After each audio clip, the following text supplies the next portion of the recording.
You gotta be careful where you sit in my house because you could get a machete up the butt.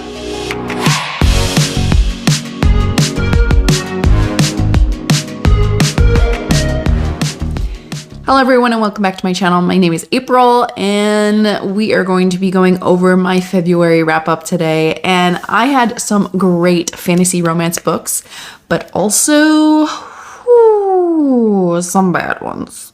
Okay, first off, let's get to the books that are not fantasy romance because I did read a few. The first books I want to get to are actually my historical romances for the month. Hi, Cooper. And they were really great, all of them. The first book is Tender Rebel that I read with Crystal, and this is our book of the month for the Mallory Anderson series. We are moving right along with all these books, and we have a whole live show dedicated to that, which I will put up in the cards and in the description. And I really loved this book. I think it was great. Anthony was a great character and so much kidnapping again for Joanna Lindsay. I ended up giving it 4 stars and you can hear about our discussion on another video. The other 2 historical romances that I read were both arcs. The first one that I read was Queen Bee by Amelie Howard. This is her first YA historical romance, and it is about a girl who was ruined and wronged by a vicious rumor, and she had to escape to the country for several years. And in those 3 years, she kind of reinvents herself into this proper lady to which she is going to come back and have a London season and kind of destroy the friend group that started this vicious rumor from the inside out. It is very fun, very sweet. I really love Amelie Howard's writing, and I think it really carried well into this young adult novel. This book comes out soon. If you're a fan of historical romance, definitely check this out, even though it's YA. It was really fun. If you're a fan of the flashy Bridgerton show, which is full of color and different cultures and characters, you will absolutely love this. I think it was a great YA historical romance novel, and I can't wait to see what Amelie Howard has next. The other historical romance that I want to talk about is actually one that I'm 80% of the way through. I'm not technically done with it, but I have to include it in this wrap up because I'm almost done with it. And that is The Secret Lives of Country Gentlemen by KJ Charles. I have never read a KJ Charles book. This is my first one, and I am really enjoying it. You have 2 men that meet up in an inn in the very first chapter. They do not give each other their real names. They call each other London and also Kent from the places that they live. And they have this amazing week of passion together. And then Kent says he's got to go home. And London is not very happy about that. In fact, he has a lot of internalized trauma from the way he was raised that he just feels abandoned. So he feels like Kent is abandoning him as well. And he gets mad. And basically, they don't hear from each other for a little bit. Then London's father dies and he inherits a baronet and property in the country. So he has to go to the country and he's trying to put together the pieces of his father's life, which he had absolutely no knowledge of. His father sent him away when he was 6. And he knowingly goes to this country knowing that it's right next door to Kent. And he's really trying not to see him, but you know, obviously things happen and they actually do get together. London is embroiled into a smuggling scheme and he's kind of constantly pulled into issues where he's like, I don't even know what's going on. Why are y'all after me? And the plot is really, really good. The romance between these 2 men are very sweet. They communicate very well, not perfectly, but they're always wanting to be on each other's side because they have no one else on their side. And I am just really, really loving it. They're so sweet together. They are opposites attract. There's class difference. You have a baronet and a smuggler. It's been really fun to read, and I really think you all should check it out. It comes out again on March 7th. Let's get into the fantasy books. There were a lot of hits and misses, and some that are just, I honestly never want to talk about again. But we'll get into it. So the first book I read was Queen of Myth and Monsters by Scarlett St. Clair. This book. This book really knows itself well. I would say there is absolutely no plot and no character development at all in this book. It is all about them just fighting and then having relations with each other. It even says that in the book. It is very self-aware that this is what that book is. Honestly, the sex scenes in it got a little gratuitous, which I don't mind spicy scenes. Like, it's a spicy book, that's fine. But if you're gonna have so many and if that be the only thing that carries your book along, it's an erotica. It's an erotica. It's not a fantasy romance. It's not a romance in general. It's an erotica. So that was my big problem with it. There really wasn't anything else there besides that. And I ended up giving it 2 stars. Also this month, I finished up the 7th and 8th book of the Farofeb Captive series by Lily Archer. These books have just been a fun, entertaining time. In this book, you have Beth and Gareth. I think I read 2 books their name is Gareth this month. Anyways, this is a fated mates story that is very adventurous and very lively. It's kind of like a popcorn movie, and they're all very short novellas. When you mush them all together, it makes up one big book. And there is a crude unicorn that makes me laugh hysterically. So I have laughs, I have adventure, I have love, fated mates, like Can't Live Without You love. This whole series I have loved to death, and I think Lily Archer is my next go-to author when I just need something fun and lighthearted and like something to just like perk me up, you know what I'm saying? So I have really loved these books. The next book I want to talk about is the only 5-star book that I read this month, and that is Serpent and the Wings of Night by Carissa Broadbent. This book, it is everything. You have a woman who is the only human in a world of vampires. She is raised by the vampire king, and he raises her to survive, basically. She is in constant survival mode, thinking that she is very weak against them, which of course she is. Everyone's trying to kill her constantly because she's a human. They want her blood. And in order to gain her power, she has to go through these trials, because at the end of the trials, she will be granted a wish by a goddess, and her wish is to become a vampire so she can no longer live in fear. And this book is bloody and brutal, and there is a very good enemies to lovers story in this, and they are from opposite kingdoms and that are at war with each other. So, and then my favorite thing, they have to team up in these trials at some point. So this is a really great fantasy romance book. It is a chunker. The next book comes out soon. Carissa Broadbent for me is a absolutely new author that I will buy every book from. Her other series, Daughter of No Worlds, very, very good. This one's more action-packed, I think, and then the other one is more character-driven. So it's just kind of whatever you like to read, but I absolutely loved this one. After that, I read Music of the Night by Angela Ford. This is another fantasy romance author that I got from the Farofeb website. She did like an author spotlight on Instagram one day, and so I decided to check it out because this is a mashup of Phantom of the Opera and Beauty and the Beast. And I really saw those 2 atmospheres while reading this. However, I think maybe Phantom of the Opera isn't quite for me. In this book, you have a woman who wants to be a singer, and in the night she hears this beautiful music coming from a lighthouse far away that everyone says is haunted. And so one night she decides to travel there and realizes that there's a man that lives there, and he is scarred and wears a mask. And they form a student-teacher type of relationship in there. The book itself, I think it was very beautiful and, like I said, very atmospheric, but it ultimately just didn't work for me too well. I ended up giving this 3 stars. I thought it was just okay, but I am really interested in seeing what else Angela Ford has to offer, because I really liked the Beauty and the Beast elements to this, and I really liked the characters separately, but I wasn't really too sold on the romance itself. It's okay. It was a really good one. It just wasn't totally for me, I don't think. Then I got into my rereads of Acotar and Akumath, and we had a live discussion about this on Jess's channel, who is Honest Fiction, here on YouTube. It was a really great discussion about fantasy romance and what we really loved about these books, so I definitely think you should check it out if you haven't done so already.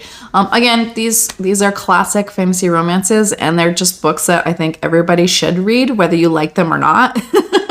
And Acotar, I'm sticking with my ratings on these, and that's a 4 for Acotar and a 5-star for ACOMAF. I mean, ACOMAF is just a perfect book. After that, I really wanted some pirate romance because can't have fantasy romance without a pirate romance book. So I found this book. It's called Beneath Black Sails by Claire Sager. I really enjoyed this. You have a pirate who is a lady pirate. She is wanted and being hunted by a pirate hunter. The pirate hunter eventually catches up with her and makes a deal with the captain of her ship to bring her to justice in Albion, which is the country that they're bringing her back to. And he's gonna pretend that they're privateers working for the Royal Navy, and they're gonna go from port to port kind of doing things, and eventually they're gonna go back to Albion where she will be hanged. So this pirate, clearly she does not want anything to do with the pirate hunter. In fact, she plays some pranks on him in the beginning. And eventually the pirate hunter really sees who she is and what she's all about, and that she maybe doesn't live up to her reputation. So over the course of this journey, which it's all on the seas, they're going from port to port, he starts falling in love with her and realizing who she actually is. It's a very slow burn romance, and there is, if you want a pirate romance, this is all for you. It was really good. I ended up giving it 4 stars. It's a first book in the series, so it does kind of leave off on a cliffhanger. I won't say that there's an HEA, but there's something for now. I definitely want to get into the next book. And then the last books I want to talk about. Whew. We're going to talk about these dang dino books. All right, so we'll just go in the order that I read them. And Crystal from Crystal's Bookish Life challenged somebody to read this book. So I kind of said, I volunteer as tribute, and I will read this book. It's called Dino Stud. This is by Lola Faust. Oh boy. Now, looking at this cover, we're just going to say these covers, all of them, are amazing. I want them on my wall. They are that classic 70s looking cover, but also extremely ridiculous. I mean, there's freaking dinosaurs in this. All of these books are extremely short. We're talking under 100 pages. And yeah, so Dino Stud, I will say, is probably the most tame. To the point where I was actually a little disappointed. So in Dino Stud, you have Tallulah, who is wanting to go work with dinosaurs. And in this world, it's very like a Jurassic Park style world where dinosaurs exist. They have been, remade by DNA. And you can actually go see them. And at this point, everyone's kind of bored with dinosaurs. And there is a very top secret dino nursery, ranch, whatever you like to call it, out in the middle of somewhere. I forget where. And so she takes it upon herself to try and find this ranch because she reads it in a BuzzFeed article.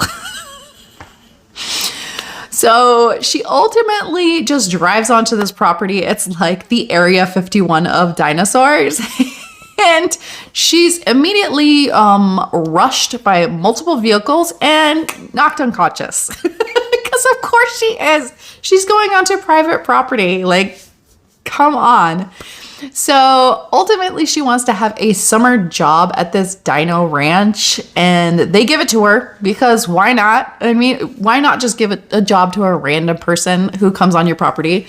And most of the book is just her kind of taking a tour of the facility and meeting all the people there. And there's just a lot of time spent on that. And then at the very end, you get kind of this very abrupt, bonkers ending that's not as over the top as I wanted it to be. So ultimately, I ended up giving this 2 stars. It was just too tame. Like, with this cover, I need absolute ridiculous hijinks and shenanigans, and I only got like this much of it. So, I think if you were to read any of these, definitely read Dino Stud. Don't read the other ones. After that, I got real curious because this cover for this book, Triceratops and Bottoms. The sheer ridiculousness of this. Lord, this is the one I wish I never read.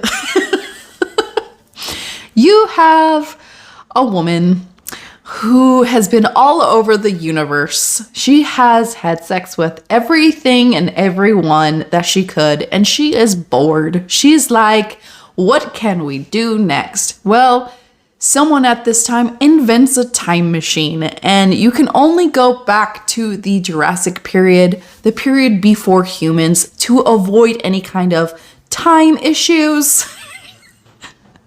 So she decides to go ahead and venture back to the Jurassic period and just have sex with dinosaurs.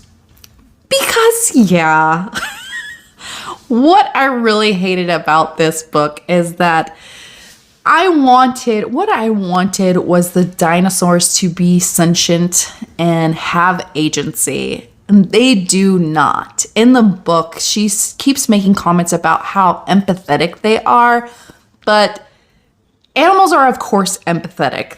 All they are is empathetic. All they do is feel emotions, and they react to your emotions. I mean, if I pet my dog and he likes it, that doesn't mean that he wants to have sex with me. You know what I mean?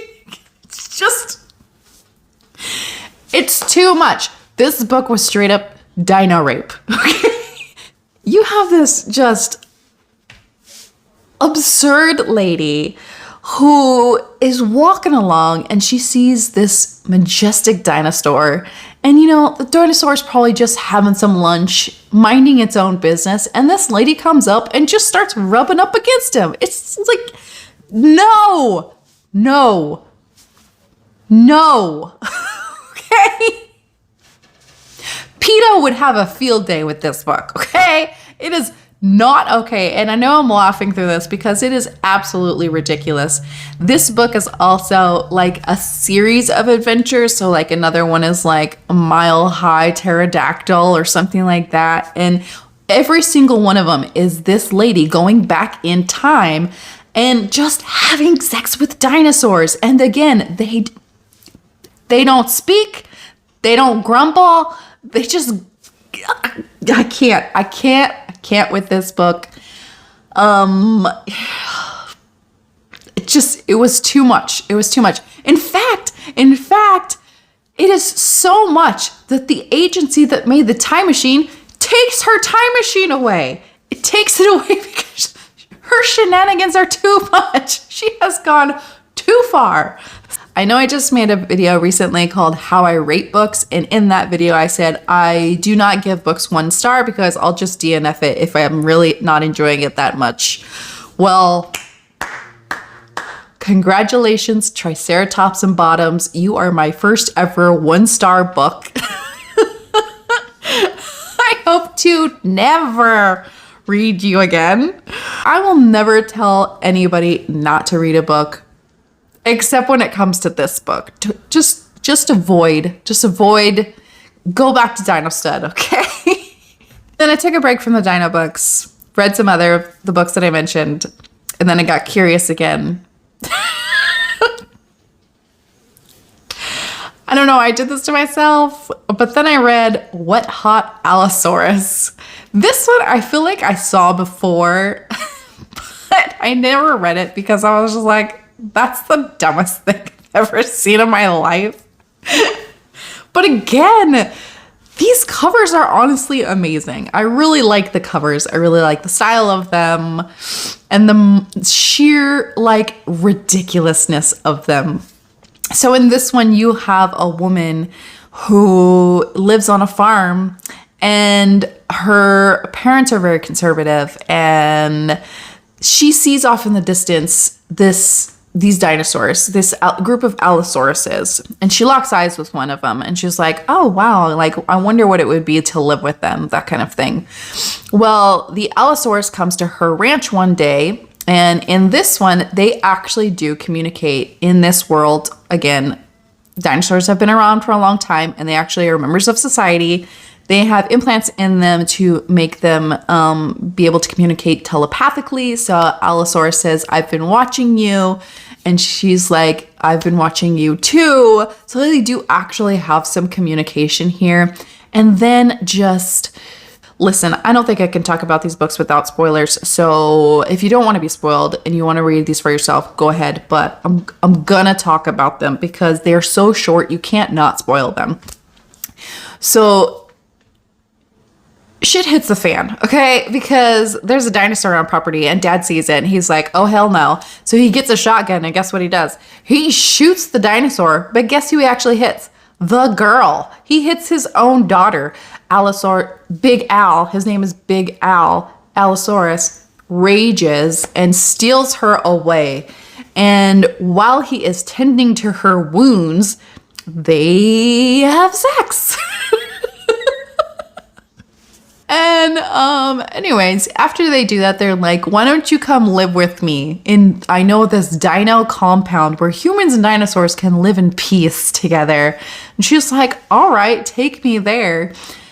And they get there, and as soon as they get there, he sees another woman and just goes off into the woods with her. And she's like, what the hell? I thought we were together. Because during this whole very short adventure of them getting to this place, it takes days, and they're having conversation the entire time about their families and about their histories and everything like that. So they do actually develop some kind of relationship within this period. And so when he just takes off with another girl, she's like, what? I thought you were my dinosaur, Al. Come on. And another girl approaches her and you're like, yeah, that's just how things are here. The dinosaurs are dinosaurs and they're going to take whatever woman they want and go strip her. He takes his claw and just goes, her clothes fall off and just takes his naked woman off into the woods. And that's the end of the book. That one I actually did give 3 stars to, not only for the sheer ridiculousness of it, but also that in this one is what was kind of missing from the first 2, which the dinosaurs are ridiculous and there is like the entire thing is very well paced. And then the dinosaurs actually have agency. They actually have conscious thought and you're able to communicate with humans. And so it like that is kind of what makes a monster romance work. I mean, you can, even if you didn't have the same language, you can actually communicate and say yes and no to things, not just like, you know, feelings. All right. I need a drink after talking about those books. Honestly. I don't even drink, but I need a drink. If you read any of these, please let me know in the comments below what you thought of them. And as always, have a wonderful day and stay away from some of these dinosaur books, please. All right. Bye.